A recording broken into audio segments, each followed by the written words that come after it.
Hello and welcome to my channel, iWinToLose Gaming. You're probably just as excited for Wuthering Waves release as I am. Laser! Okay, we got laser him. Yeah! I'm just gonna be a Pokemon trainer, guys. So here is the obligatory many tips for beginners and Gacha veterans alike for Wuthering Waves.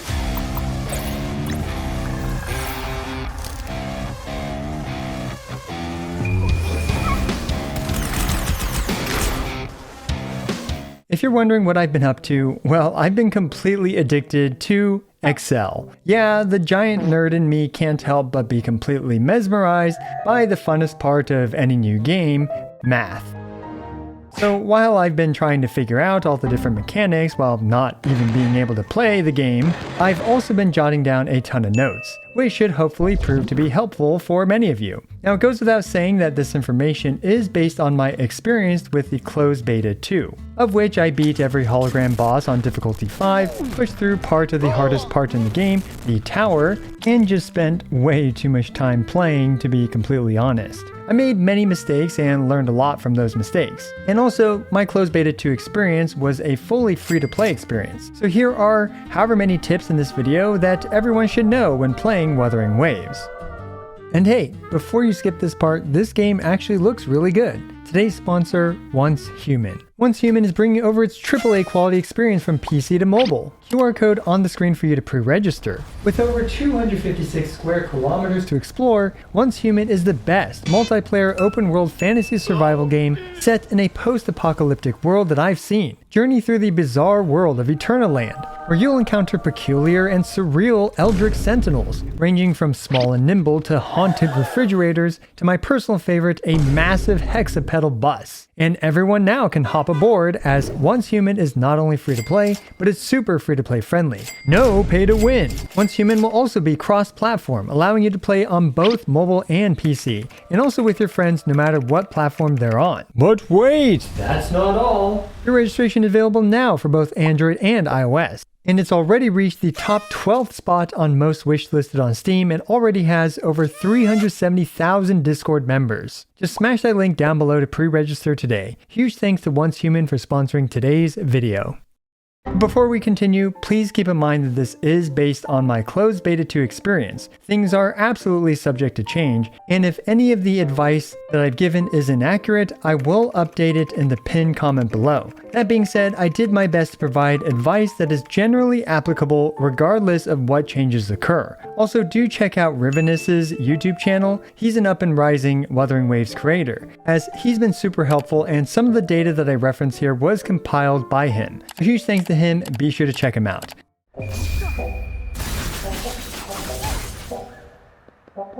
Now, after making the hardest choice in the game between selecting the male MC or female MC, you get isekai'd into the wonderful world of Wuthering Waves as a rover.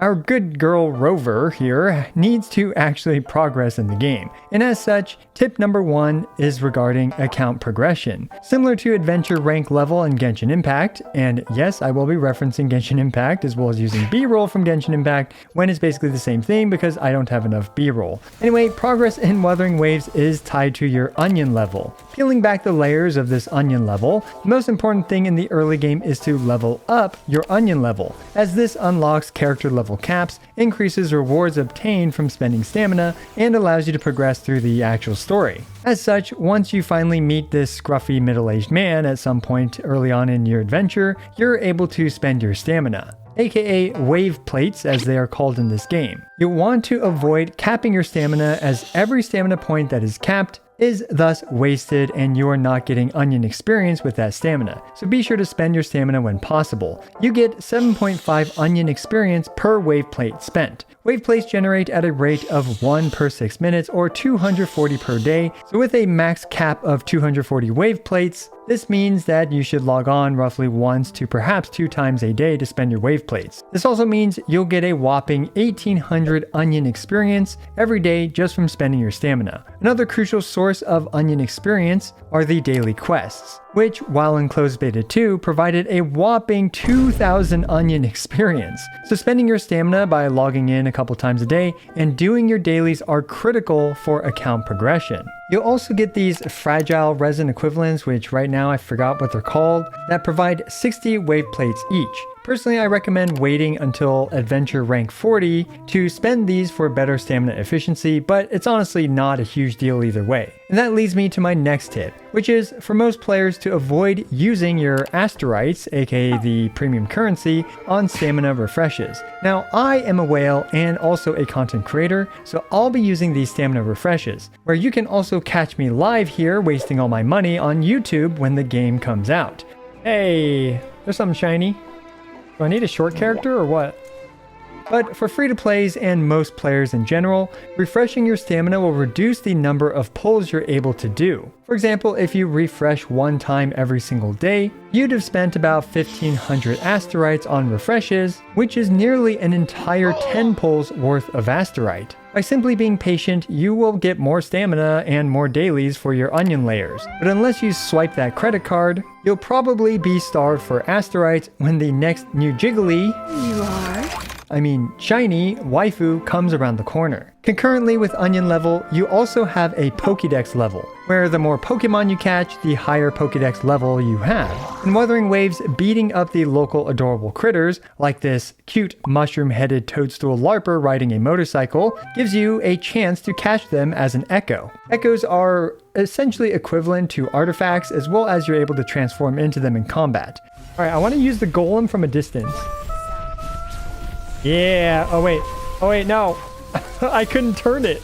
Leveling your Pokédex is crucial for catching stronger Ecomons, so you can then be an Ecomon master. And you might think, well, you've already caught Squirtle already, so why should I beat it up again? But Squirtle can actually come as 4 different rarities, all of which each add an entry to your Echo Dex. In other words, just murder everything you come across in the overworld. There are some more nuances, like not being able to get gold Echo rarities until a sufficiently high Echo Dex level, but for now, this should help you in your journey, so you don't skip out on murdering every little critter that you see. Also keep in mind that you can't catch the human enemies. Speaking of murdering everything, you'll also want to pillage everything. See that shiny mint-like looking plant? Go pick it. In the early game, there's a surprising number of actually useful uses for account progression for all sorts of seemingly useless items. Bring out the inner pirate and murder and loot everything in your path. Adding another layer onto the onion leveling, I recommend grabbing every quest that you see. This is helpful because oftentimes you can kill multiple birds with one stone, aka do multiple quests on your path through various quests. These quests are a crucial source of onion experience, and can honestly be missed if you walk past them. So just grab them when you see them, as now you'll have added it to your quest log and can just go do them whenever you actually have some time. Finally, make sure to use your map pins. Sometimes you'll walk past a shiny thing on the map that you can't really find right now, and that's okay. Just put a marker on it so that way you can come back later to look more thoroughly to solve or find whatever it is this thing is. This is really helpful for keeping track of the oculuses you might have missed, as finding the last few that you don't have can be really painful.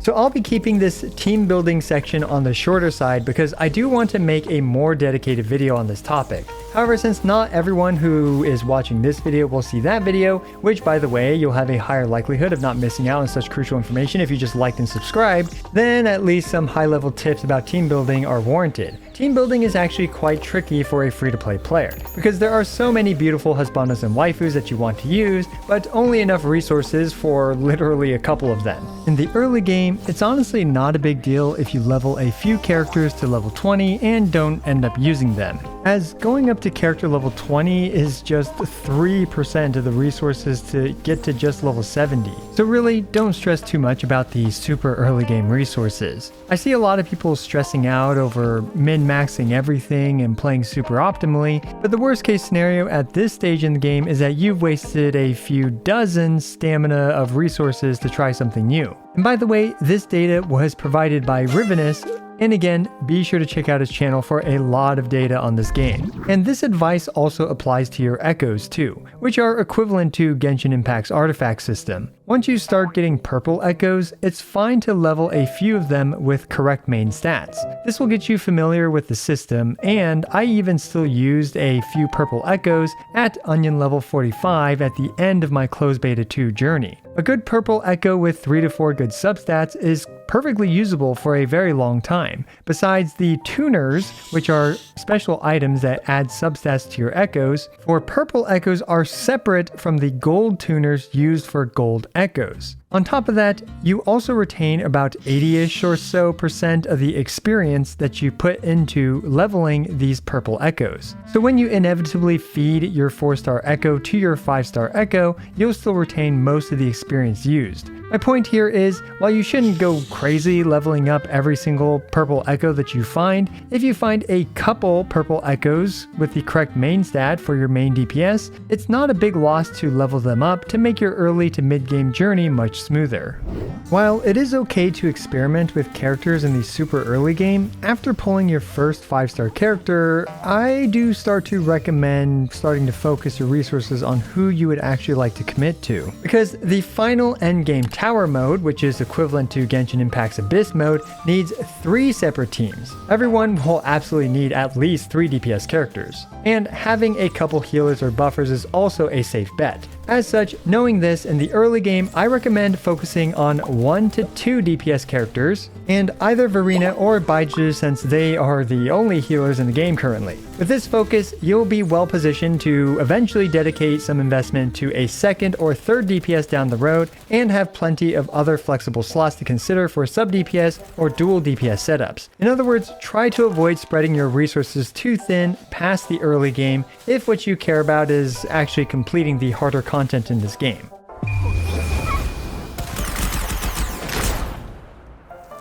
Now, we know why most of us start to play games like Wuthering Waves. It's for collecting these amazing looking waifus and husbandos. And we need to sacrifice our souls to the gacha gods, which by the way, you'll definitely have better luck if you smash that subscribe button. Characters come in 4-star and 5-star rarities, with 5 stars being much more rare. This is where you'll be spending most of your Asterites, aka Primo Gems, and Wuthering Waves, gambling and praying that your desired character graces you with their presence. Closed Beta 2 had a beginner's banner where you would get a guaranteed random standard banner 5-star character in 50 pulls at a 20% discounted pull rate. And I've seen rumors of this new beginner selector banner, which wasn't in Closed Beta 2, which honestly changes a lot. So does this mean that the other beginner's banner is gone, or is this even accurate? Yada yada, but generally speaking, you want to get your first 5-star from one of the beginner banners, and then you can start building your account around that. As for the other banners, there's the permanent standard banner, permanent standard weapon banner, featured character banner, and featured weapon banner. Fortunately, both the permanent standard banner and featured 5-star character banner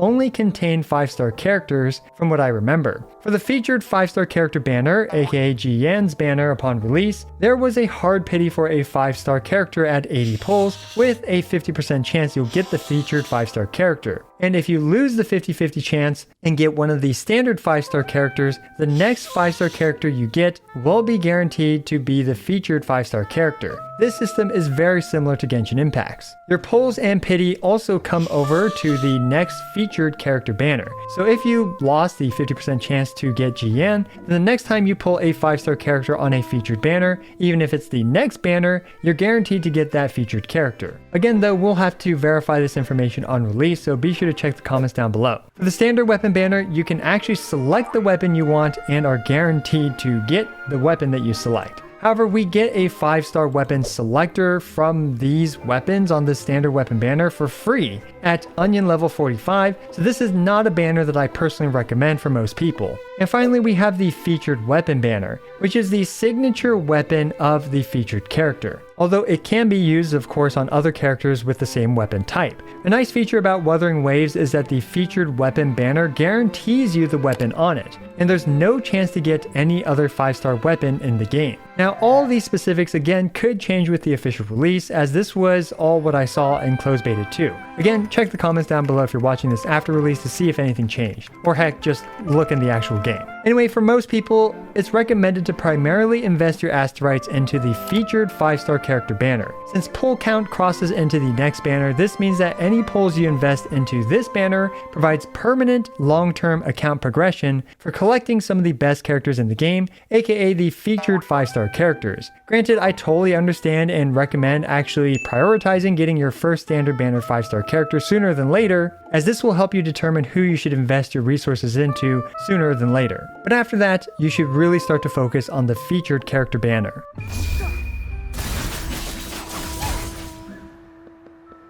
Anyway, this is the part that you've likely been waiting for. How do you actually get more pulls? There are some super obvious ones like check your in-game mail for rewards, check your achievements, open chests, do quests, level up your adventurer's handbook and Pokédex, and participate in the events. But here are a couple less obvious ones. Remember my tip about picking everything up? When you craft and cook a bunch of stuff, this levels up your crafting and cooking levels, which also provides you up to 400 Asterite.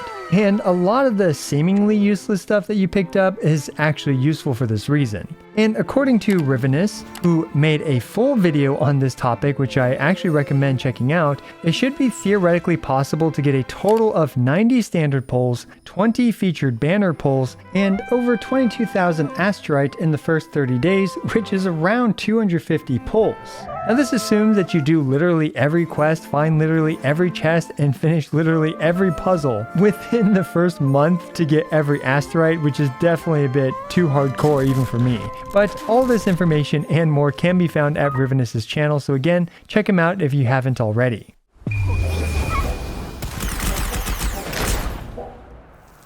My next tip is in regards to some weapons. It appears that we're also getting 2 weapon selector boxes, a 4-star weapon box and a 5-star standard weapon banner box at onion level 45. Personally, I recommend waiting after you do a batch of pulls and after you've decided on which characters you plan to build before using these weapon boxes. You'll be getting 4-star weapons in your pulls as well, and many of those weapons are very competitive to the 4-star weapon selector box. But once you've depleted most of your early game pulls, this is a good time to see which 4-star weapons you are missing in order to select one that fills in the gap. Also, in the hardest gameplay mode, the Tower of whatever, you are able to swap weapons onto different teams. At least it was this way in closed beta 2 and will hopefully remain this way on release. So that means picking your 5-star weapon at onion level 45 for multiple of your DPS characters could be the way to go. Anyway, my advice is to wait a bit until we figure out some better advice for these weapon boxes, or until you're pretty certain you know who you plan to invest heavily into. Oh, and there are also craftable 4-star weapons, so yeah, do keep that in mind too. And the next tip is what I would consider to overall be the most important tip. Let's say you've just joined a 42-kilometer run, or 26 miles for my fellow hamburger slurpers, and you start off sprinting as fast as you can. Well, you're going to be sorely disappointed as you're barely any closer to that finish line. Wuthering Waves is a marathon and not a sprint. A dedicated free-to-play player can expect to be around onion level 40 to 45 in a month or so, and trying to rush this can lead to poor financial decisions. It's easy to fall into the psychological traps that these types of games provide. You'll start to be tempted to refresh your stamina to level up your character just a bit more, pull on banners that you probably shouldn't, and then possibly even swipe that credit card to reach the finish line just a little bit faster. And well, there's honestly nothing wrong with this, as, well, it's what I'm going to be doing. And for those that, want to support the game. But for free-to-plays, I highly recommend patience. In Genshin Impact, long-time free-to-play players are able to complete the hardest content in the game, and if they're not able to complete it, I actually think it's bad game design. Wuthering Waves will likely be similar, and even if it's not, well, you're honestly not missing out on that much besides a few Asterite here and there. Yes, the game is shiny and GN's thighs are shiny, but time will fly by faster than you expect, and you'll reach that finish line just like the rest of us. And this leads me to my last tip. Don't sweat it. Yes, this might be a bit contradictory to my earlier min-maxing sweating tips, but first of all, Wuthering Waves is a game. Sure, you might regret getting a certain 5-star character or building a certain character. I personally regretted building Genshin in the closed beta 2, and I also personally regret pulling Jian because Yinlin is definitely more my type. But anyway, my point is your stamina will refresh, you'll get more Asterites, characters will likely rerun, and everything will be okay. And if it's not okay, well, you can just uninstall. Absolutely nothing wrong with that. Either way, don't worry too much, you won't ruin your account, and most importantly, have fun. Also, huge thanks to Rivenus for a lot of the great information that I use in this video, and huge thanks to Once Human for sponsoring this video. Be sure to check them out down in the comments below. As always, I appreciate every single one of you. This is I Want to Lose, signing out.